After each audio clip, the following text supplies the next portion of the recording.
We have a little bit of a problem. We have a huge gash where a stick went through the sidewall. How do we permanently repair that so this tire can finish off its life? Easy enough. Keep watching. So this is essentially a brand new tire. I think it had under a mile or two on it when a stick jumped up and just bit the sidewall. And you can see right now that I have a bunch of tire plugs in there. And that was just a temporary repair. I think I started out with 4 or 5, maybe 6 plugs. And then you drive a little bit and the tire plugs work themselves out. And so I think we got up to like 10 now. There might even be 12 in there just to keep it sealed up. But it's went 50 miles like that, but it's leaking again. All I'm going to do if I keep putting plugs in is just stretching out and actually tearing the sidewall more. So let's repair it. Now I will say I've had good luck with tire plugs if you only need, 2, 3 in a sidewall. But as soon as I started putting them in this hole and I just took more and more, I knew there was just no way it was a permanent repair. Let's see if we can get these out. Tire plugs are amazing. They fix a lot of stuff, especially up in the tread area. But see how well they've bonded.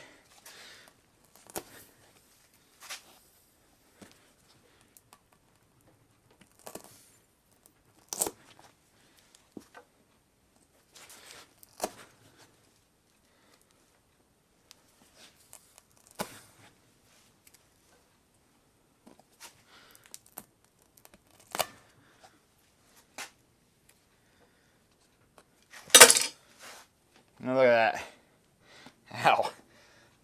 Not good. That's what the tire plugs have also done, is they've made the damage probably a little bit worse, but needed to get it done. Look at this plug.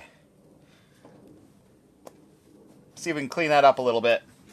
So I know I'm going to get asked if this will work for a car tire, and it won't. It doesn't really work for radial tires because radial tires suck. As far as your sidewalls. Virtually all off-road tires, stuff like that, are bias plies, and they have an amazing feature, and that is crisscrossed cords on the sidewall, where radial tire is just straight up and down. Just one row, really weak. Off-road ATV, heavy-duty tires are all bias plies. What that means is you actually have cordage. I'll get you guys in there so you can see, but you actually have cordage that runs this way around the metal bead, and then comes up and runs this way. So you have a nice strong mesh pattern, and this rip right here actually is going just like that along one of the biases cordage, and it broke all the cords from here to here. So I ripped through these cords, but all the cords going this way are all still good. So it kind of pretend, there's one probably right at the top here and one at the bottom right there, and that keeps the split from just going further, where a radial tire is just straight up and down cords like this. So if you get a puncture right here, it just does what they call zippering, and it'll just go zip, and it'll just get bigger and bigger and bigger, and just there's nothing to hold it. It just zippers right up. So I'm going to clean that up. I'm actually going to use a power tool since I'm in the shop, but if it was out on the trail, I would just keep this piece of sandpaper around and just sand it all down. I've actually degreased the area with carbon choke cleaner, which is essentially just acetone, but brake clean or something else would work, because I don't want to just embed grease into my wound, I guess.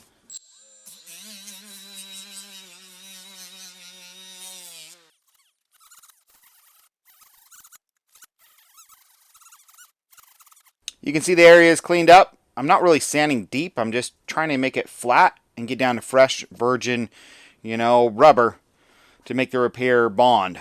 Let's get our patch made, and for that, we just need a junky old car tire. It's a radial tire, but we just need a chunk out of the sidewall for our patch. So this is just a razor blade. We'll just slice it. And slices like nothing, and we'll come up to about right at the shoulder. Right here is where the steel belts, they just kind of lay on the top, are. We'll just miss those. I mean, radials are just they're so weak. And then we'll just come over here And I'll just cut out a big old chunk, way bigger than I need, and then we'll just trim it down.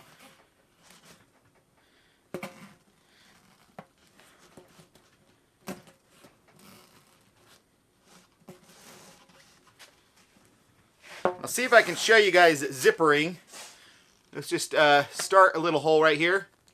Because all of the nylon cords or polyester cords run this way. Look at that. I'm not fighting any cords, and I just ripped it. And that's why this repair does not work well for radial tires, is there's no strength. If you get a puncture anywhere in your sidewall, it's just going to zipper from here to here, and you're going to have, in this tire, you're going to have a 4-inch slit all the way up. That's why they won't patch sidewalls for you. It's just it just zippers and zip. But with the bias Ply tires, there's cords running the opposite direction. They're both running at 45, so it prevents zippering. I need to sand off these little ridges in here, and they come right off just to make it flat, and so we have nice clean rubber as well. We'll just use the sander. So just to show you guys what the nylon cords look like, this is just some heavy duty thread right here, and this is essentially what they are. It's just a piece of thread on your sidewalls. Nothing spectacular. So the cords, they're going this way, are ripped from here to here. We've got about 1 inch of rippage. You don't have to do this, but I'm going to show you this just in case you had a huge gap. Is we're actually going to, we got cords going here. We're actually going to sew it just a little bit. This is not necessary. Just showing it for the video. I'm actually going to do a couple stitches just to hold that together. Again, not necessary. Now, if I have before on radial tires that have had huge sidewall punctures on off-road conditions only, and able to get plugs in there, because if you put plugs in a radial tire in the sidewall, it'll just keep like growing the hole. I have used, yes, metal baling wire and physically stitched at the top and the bottom, where your cords are. I've stitched here and here, and I'll throw a picture in there, and then you can put plugs in the middle and it'll seal against them. So to do this stitching, all this can be done on the tire. This is what's called a upholstery needle. It is bent. We are just going to thread this upholstery needle, and I'm going to do a couple stitches. Again, for this smaller repair, it's not necessary, but I'm just going to show you guys it done. This is just essentially adding cords that were broken in there, back in there.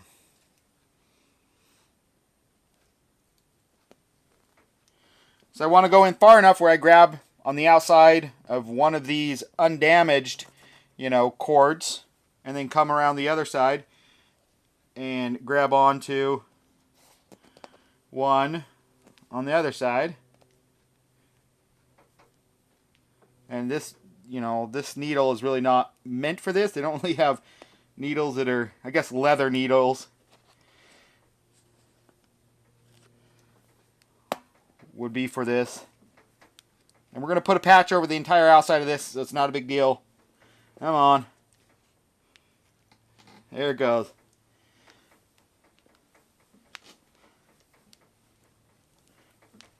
I'm just going to do one.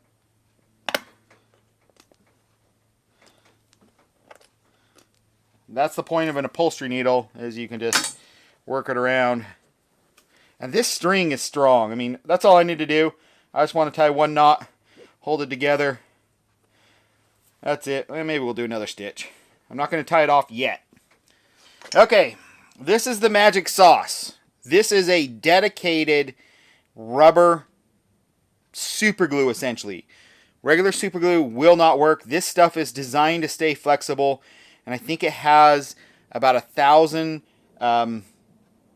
PSI tensile shear force or whatever, so lap shear, so it'll hold 1,000 PSI pounds, 1 inch, square inch, pulling sideways, and that works out perfect for us in this scenario. So this is called Scotch Weld PR40. It's pretty inexpensive. This huge bottle will do 1,000,000 repairs and do other stuff. So the first thing I'm going to do is actually rebond my tear, and so I will put it in my in the split, I was going to say crack, but then people are like, you going to put it in your crack? Now I'm going to take my thread that I have put in there, and I'm going to actually pull that together, and that's actually going to hold the seal together. This glue is so strong, I bet you it would probably hold air, and just that right there will get you off the trail and back home. I'm just going to tie a knot real fast. That's it. This glue is amazing. I've done a lot of tests with it. We'll just trim these off. Nothing spectacular. Let that set up. Make sure we got them. Try to make sure it's aligned flat. So now it's time to make my patch. It would be ideal actually if I had another bias ply and an old ATV tire or something else like that. That wasn't too old. It was not dry rotted or something to make my patch with. But my cordage in here runs this direction. So I want to put that the same way that I ripped the cordage in the tire. So at this angle. I don't want to put it at this angle. I want, or even at that. It would probably work okay like that. But I want to put it directly at the same angle that my split, that I cut my cordage internally. So I'm just going to put it here. I'm just going to eyeball. Looks like I need to come across here, down there. I need to make a patch pretty much like that.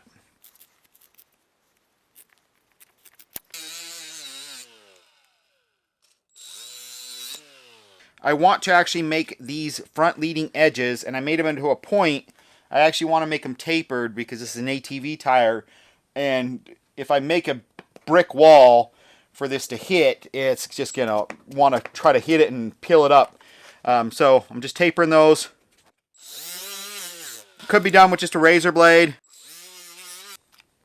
Everything's degreased. That's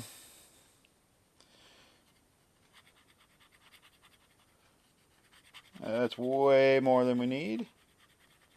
It's okay. I'll make sure I get that front leading edge on. Good. And now I'm just going to walk it back while I apply glue. So make sure I don't have any dry areas, and I make sure that I get all the air out.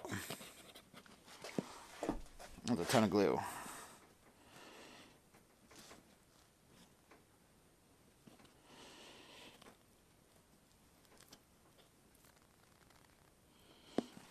A little bit off, that's okay. I'm just going to hold this for a couple minutes, a minute or so. So I actually did some samples here about a week ago. This one I pulled off maybe a couple hours later. And I just wanted to show you guys exactly how strong this 3M PR40 is. Here you can actually see this one did not come off easy. You know, I intentionally left a flap like this so I could peel it off. And I mean, it was a bugger. We'll peel off that one in a second. But I don't know if you guys can actually see, it actually removed the rubber itself. So if you look at the surface here, the rubber is still bonded to the rubber. It actually ripped the tire before it actually ripped the bond between the PR40 and the tire patch. So let's see if we can rip off another one. Get in here. Yes, this is a car radial tire.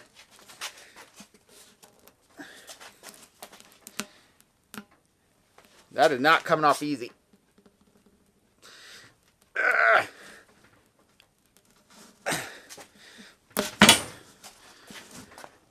It ripped out chunks of rubber as well.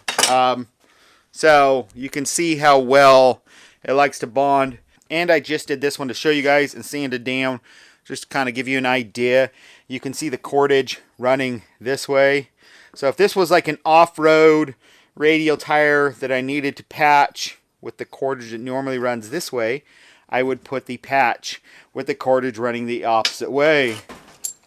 So I have one more test for you guys, and that is I took two, this is actually pretty dried out rubber, but I overlapped them, it's not quite an inch, by an inch, sanded them, glued them together.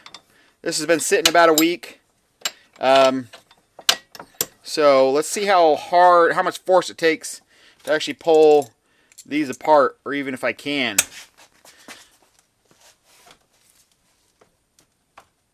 I am putting my entire body weight into it. That is not coming apart. That's its strength. I mean, that is, I mean, I'm putting, that bonds really well, guys. My vise is tighter than I thought. I used to not have it mounted down good.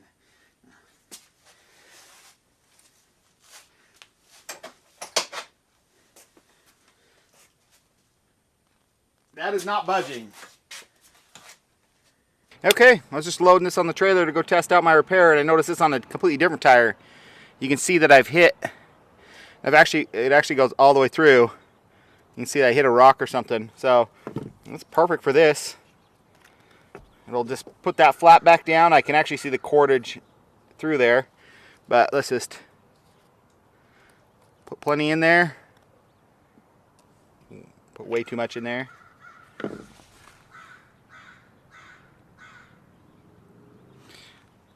And that big chunk of rubber out the side is fixed.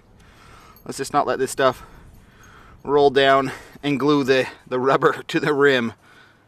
But yeah, now that big old chunk where it had cordage showing is repaired. Done. So I got it marked out for you guys so you guys can see the repair area. Let's go beat it up, test it out.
I am trying to peel that patch off and it will not peel off.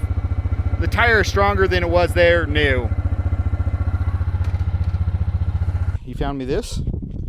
Alright, go.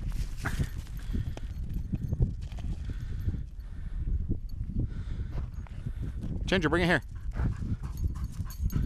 Oh, it's so tempting to throw it in the middle of the puddle, but I know that I have to drive home with you. Huh.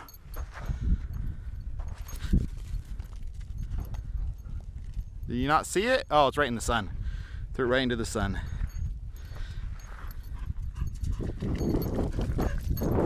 Somebody else had a bad day ATVing or with their car. Hey, Ginger, you like car parts.